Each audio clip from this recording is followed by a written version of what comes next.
आज आप लोग सुनेंगे दशा माता की कथा। दशा माता व्रत की पौराणिक कथा के अनुसार प्राचीन समय में राजा नल और दमयंती रानी सुखपूर्वक राज्य करते थे। उनके 2 पुत्र थे। उनके राज्य में प्रजा सुखी और संपन्न थी।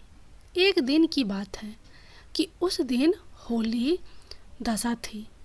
एक ब्राह्मणी राजमहल में आई और रानी से कहा, दशा का डोरा ले लो। बीच में दासी बोली, हाँ रानी साहिबा, आज के दिन सभी सुहागिन महिलाएं दशा माता की पूजन और व्रत करती हैं तथा इस डोरे की पूजा करके गले में बांधती हैं, जिससे अपने घर में सुख समृद्धि आती है। अतः रानी ने ब्राह्मणी से डोरा ले लिया और विधि अनुसार पूजन करके गले में बांध दिया। कुछ दिनों के बाद राजा नल ने दमयंती के गले में डोरा बांधा हुआ देखा। राजा ने पूछा, इतने सोने के गहने पहनने के बाद भी आपने यह डोरा क्यों पहना? रानी कुछ कहती, इससे पहले ही राजा ने डोरे को तोड़कर जमीन पर फेंक दिया।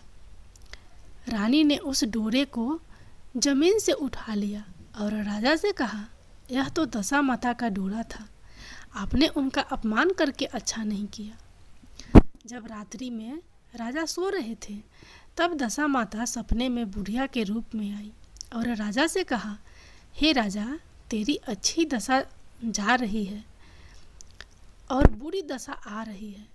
तूने मेरा अपमान करने अच्छा नहीं किया। ऐसा कहकर बुढ़िया दशा माता अंतर्धान हो गई।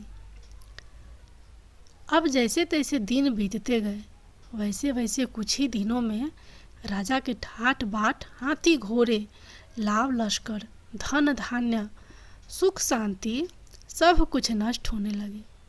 अब तो भूखे मरने का समय तक आ गया। एक दिन राजा ने दमयंती से कहा, तुम अपने दोनों बच्चों को लेकर अपने मायके चली जाओ। रानी ने कहा, मैं आपको छोड़कर कहीं नहीं जाऊंगी। जिस प्रकार आप रहेंगे उसी प्रकार मैं भी आपके साथ रहूंगी।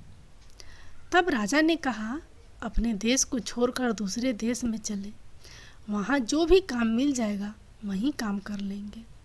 इस प्रकार नल दमयंती अपने देश को छोड़कर चल दिए।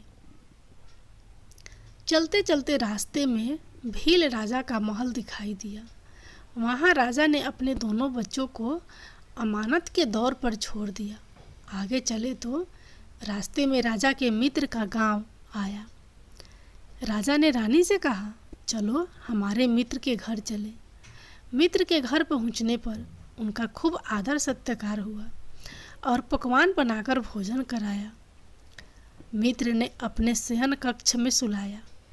उसी कमरे में मोर की आकृति की खूंटी पर मित्र की पत्नी का हीरो जैसा कीमती हार टंगा था। मध्य रात में रानी की नींद खुली तो उन्होंने देखा कि वह बेजान खूंटी हार को निगल रही है।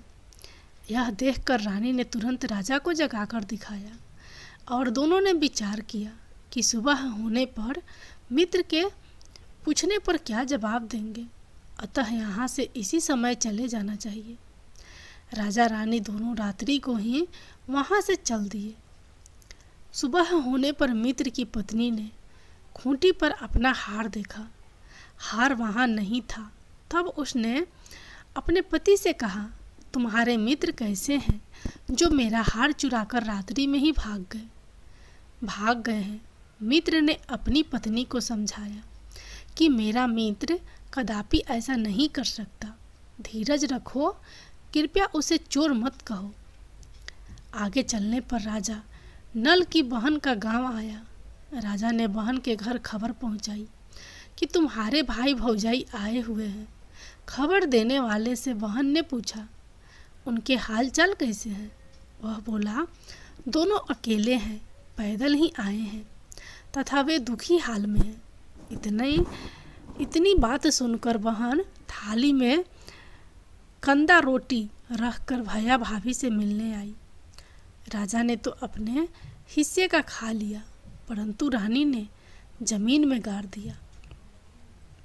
चलते चलते एक नदी मिली।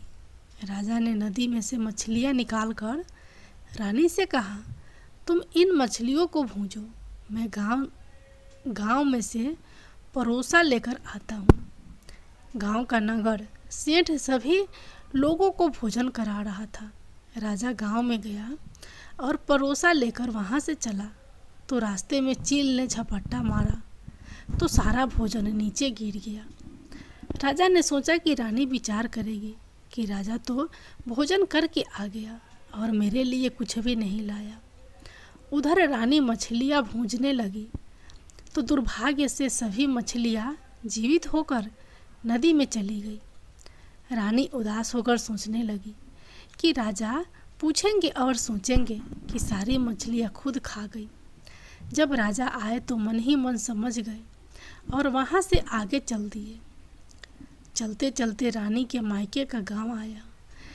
राजा ने कहा, तुम अपने मायके चली जाओ, वहाँ दासी का कोई भी काम कर लेना, मैं इसी गांव में कहीं नौकर हो जाऊंगा।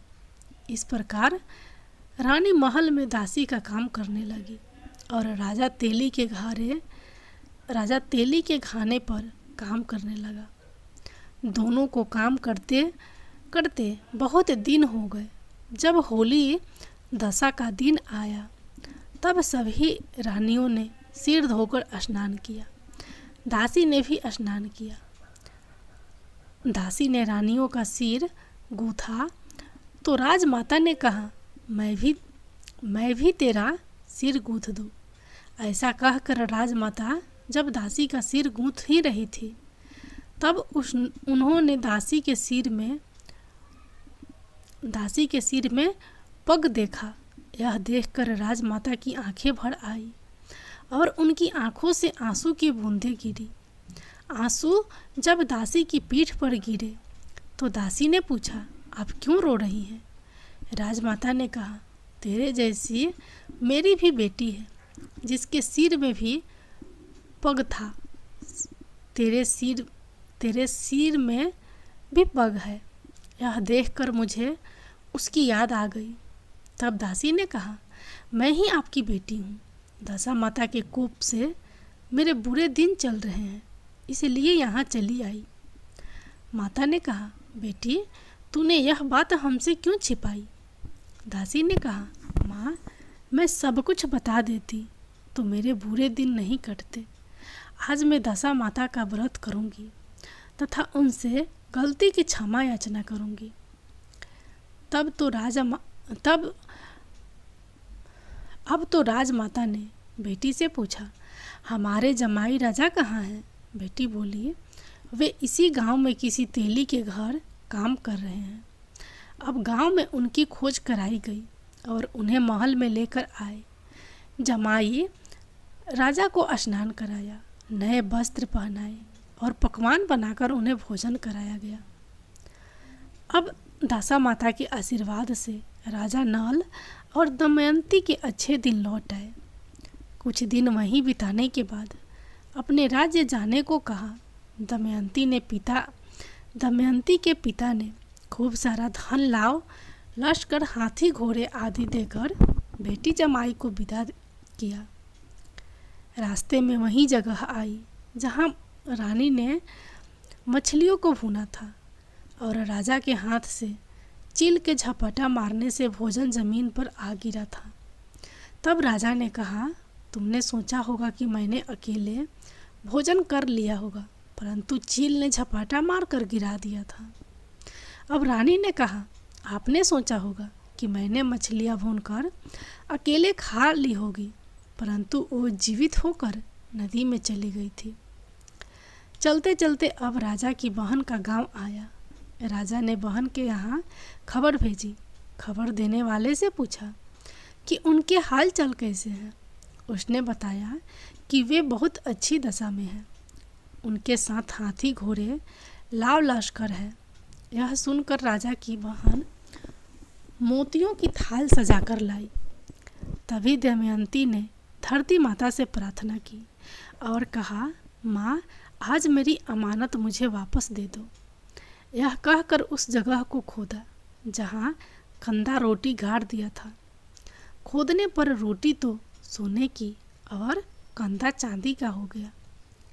ये दोनों चीज़ें बहन की थाली में डाल दी और आगे चलने की तैयारी करने लगे। वहाँ से चलकर राजा अपने मित्र के घर पहुँचे। मित्र ने उनका पहले के सम्मान ही खूब आदर सत्कार और सम्मान किया। रात्रि विश्राम के लिए उन्हें उसी शयन कक्ष में सुलाया। मोरनी वाली खूंटी के हार निगल जाने वाली बात से नींद नहीं आई। आधी रात के समय वहीं मोरनी वाली खूंटी हार उगलने लगी तो राजा ने अपने मित्र को जगाया तथा रानी ने मित्र की पत्नी को जगाकर दिखाया। आपका हार तो इसने निगल लिया था। आपने सोचा होगा कि हार हमने चुराया है। दूसरे दिन प्रातःकाल नित्य कर्म से निपट कर वहाँ से वे चल दिए। वे भील राजा के यहाँ पहुँचे और अपने पुत्रों को मांगा तो भील राजा ने देने से मना कर दिया। गांव के लोगों ने उन बच्चों को वापस दिलाया। नल दमयंती अपने बच्चों को लेकर अपनी राजधानी के निकट पहुँचे तो नगरवासियों ने लाव लश्कर के साथ उन्हें आते हुए देखा। सभी ने बहुत प्रसन्न होकर उनका स्वागत किया तथा गाजे बाजे के साथ उन्हें महल पहुंचाया। राजा का पहले जैसा ठाठ बाट हो गया। राजा नल दमयंती पर दशा माता ने पहले कोप किया, ऐसी किसी पर मत करना, और बाद में जैसी कृपा करी वैसे सब पे करना।